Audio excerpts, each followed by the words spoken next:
honored to present our final speaker on this panelist, Ms. Emilie Cow. Emilie Cow is the Senior Counsel and Vice President of Alliance Defending Freedom and a visiting fellow at the Heritage Foundation.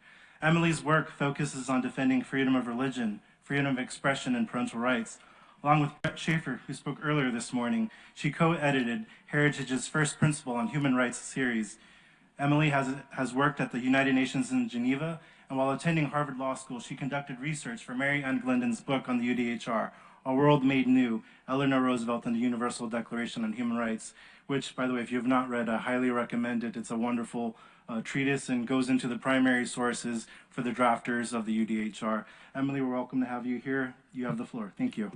Thank you so much, Rashana, and thank you to Lola and Political Network for Values for bringing together such a strategic network of people. It's an understatement to say that this is an inspiring group, especially my co-panelists. Each of you is incredibly courageous. And the work that you're doing is so important. And all of the work that you're doing is made possible because we have freedom of expression and freedom of religion or belief.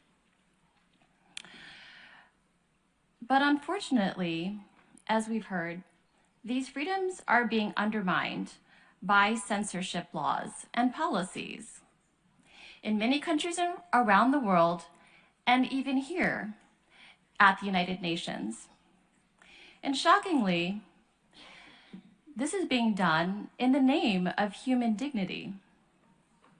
Now, the Heritage Foundation gathered scholars and human rights advocates from around the world to explain how to protect unalienable human rights from being debased in the First Principles series. And if you didn't get a hard copy in the back, we also have postcards there with a QR code for the website. Now, these essays explain why we must return to the proper understanding of human rights in order to protect the vulnerable. And what I want to invite you to consider today is what human dignity is, what it requires, and what it doesn't require. And this is important because human dignity is foundational for all human rights, especially religious freedom and freedom of expression. Now, Article 1 of the Universal Declaration of Human Rights states, quote, "All human beings are equal in dignity and rights. They are endowed with reason and conscience and should act towards each other in a spirit of brotherhood." Article 1 is both an ethical statement and an anthropological observation.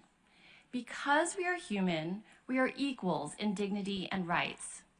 And the evidence of our human dignity is that we are endowed with reason and with conscience. And these quintessential human abilities and qualities make us different from non-human animals. Princeton professor Robert George says, "We are conscientious truth seekers." And therefore, we must have the freedom not only to hold, but to manifest our beliefs in teaching, practice, worship, and observance. And we must have the freedom not only to hold, but to express our opinions and to seek the opinions of others by accessing information through any means, through any media, regardless of frontiers. And because reason and conscience are essential to being human, these freedoms are fundamental. Now, these freedoms are being attacked by both hate speech laws and blasphemy laws. These speech restrictions share a common thread. They both rely on a misguided view of human dignity. As seen in two of Alliance Defending Freedom International's cases, which I'll describe. In the first case, Finland prosecuted Päivi Räsänen, who we'll hear from in a minute, a parliamentarian, for, quote, agitating against a minority under the war crimes section of the criminal code because she posted biblically informed views of marriage and sexuality on social media. Thank God she was unanimously acquitted this week. However, similar ambiguously worded hate speech laws throughout Europe create a culture of fear and censorship. And in Nigeria, Yahaya Sharif Aminu was sentenced to death by hanging by a Sharia court for blasphemy after he shared lyrics on WhatsApp about a 19th century Sufi imam. And now his case is at the Supreme Court of Nigeria and is challenging blasphemy laws. Now, even the United Nations promotes these types of restrictions, both here in the UN General Assembly and at the UN Human Rights Council. There are resolutions that refer to the, quote, defamation of religions, close quote, and hate speech. Now, both kinds of laws censor conscientious truth seekers, but both are promoted in the name of human dignity. The human dignity of a group of people, a religious figure, or even a religion itself. There are 3 reasons why these laws are unjust. First, who decides? Who decides what is hateful or blasphemous? It is the government, often with the support of a majority group in civil society, and increasingly in concert with technology companies. These powerful entities can impose their orthodoxies on every member of society, silencing the minority. As World War II shows us, rule by might is a dangerous path towards tyranny, instability, and injustice. Second, how are hate and blasphemy defined? There's no agreed upon definition of hate speech in international human rights law, and yet in 2019, the UN Secretary General introduced a strategy and global plan of action on hate speech. Its broad, vague definition of hate speech is chilling. Quote, it's any kind of communication in speech, writing, or behavior that attacks, uses pejorative or discriminatory language with reference to a person or a group based on their religion, ethnicity, nationality, race, color, descent, gender, or other identity factor, close quote. Who can possibly know what would fall under such an expansive definition of hate? As Yahaya's case shows, these laws give a veto to any offended person, allowing them to censor their neighbors. Third, what is the purpose of these laws? Supporters of censorship say that it protects against dignitary harm. What is dignitary harm? When someone's feelings are offended or they experience distress or harm to social standing. Now, to be clear, advocating for violence or criminal activity is not protected speech. But does human dignity require governments to limit speech to prevent offense or perceived attacks on status? Well, the answer can be found by returning to what UDHR Article 1 says.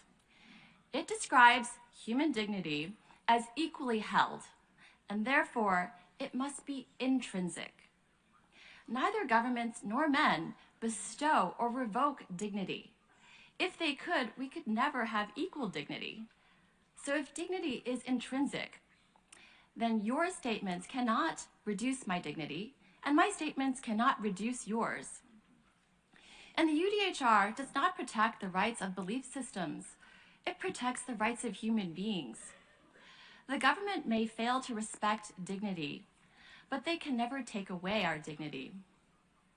As Yahaya and Hyvie's cases show, these laws assert a new right, a right to be free from different opinions. But this right imposes a duty on the truth seeker to violate his or her own conscience by staying silent or even voicing opinions of others.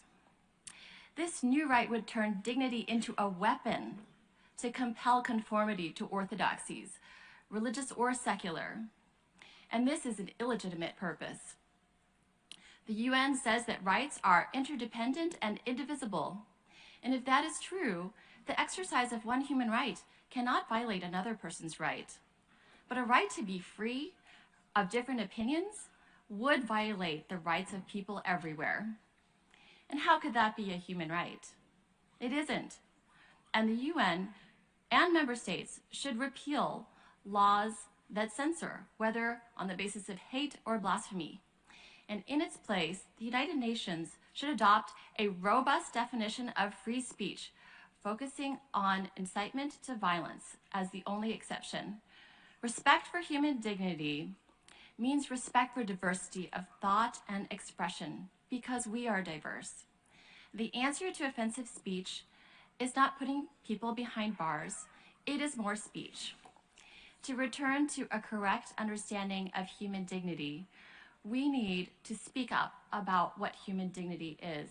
The evidence of human dignity is reason and conscience, and that's why protection of freedom of religion or belief and freedom of expression are essential, especially now.